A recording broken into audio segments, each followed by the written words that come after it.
Hi guys, welcome to In 5 Minutes. Let's do the difference between the process and a program. Before we start with it, let's try to understand the relationship between it. The relationship goes this way.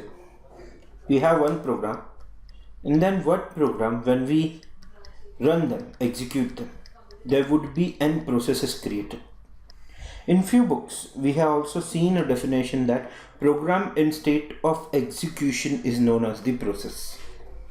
But what are the differences? Let's try to understand.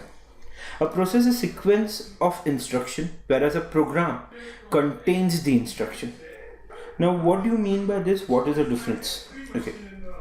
We tend to make one thing very clear. Process is the active entity.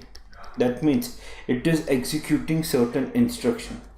Program, on the other hand, is a passive entity. Means it is not gonna make changes, but when it becomes process, the change would be seen. So we say process is a sequence of instruction, program contains those instructions.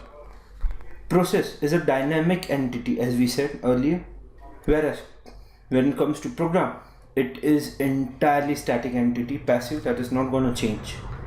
Okay, process is an active part. During execution, it gives result.